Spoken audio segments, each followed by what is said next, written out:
নতুন ফৌজদারি আইনের গুরুত্বপূর্ণ ধারা সম্পর্কে একাংশ পুলিশের অজ্ঞতা, আর এ কারণে ত্রিপুরার বেশ কয়েকটি থানায় লিখিত অভিযোগ জমা দিতে এসে বিপাকে পড়ছেন অভিযোগকারীরা।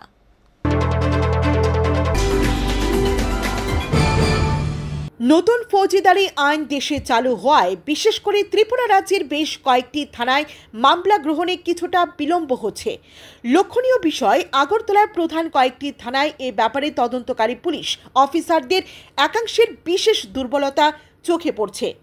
লিখিত অভিযোগকারীর তরফে থানায় জমা দেওয়ার পর মামলা গ্রহণ করার সময় কোন ধারা যুক্ত হবে সেটা নিয়ে সমস্যা হচ্ছে। মূলত প্রতারণা থেকে শুরু করে নারী সংক্রান্ত বেশ কিছু অপরাধের ঘটনায় নতুন ফৌজদারি আইন মোতাবেক ভারতীয় দণ্ডবিধির ধারা পরিবর্তন হওয়ায় সমস্যা হচ্ছে। এক্ষেত্রে সাব ইন্সপেক্টর কিংবা ইন্সপেক্টররা পর্যন্ত ঊর্ধ্বতন পুলিশ আধিকারিকের সাহায্য নিতে হচ্ছে।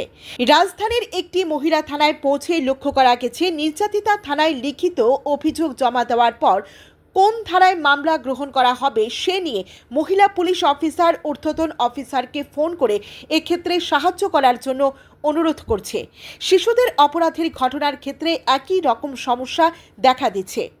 এখানে উল্লেখ্য যে নতুন এই ফৌজদারি আইন সারা দেশে কার্যকর হওয়ার আগে দেশের প্রায় 17,500 থানায় বিশেষ কর্মসূচি নেওয়া হয়েছিল।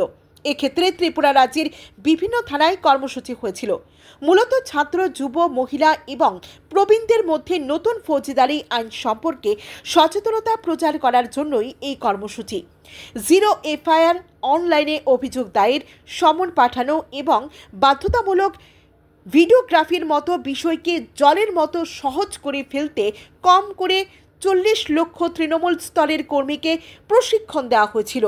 তবে এক্ষেত্রে পুরোপুরিভাবে ত্রিপুরা পুলিশের একাংশকে প্রশিক্ষিত হতে যে আরও সময় লেগে যাবে সেটা বোঝাই যাচ্ছে।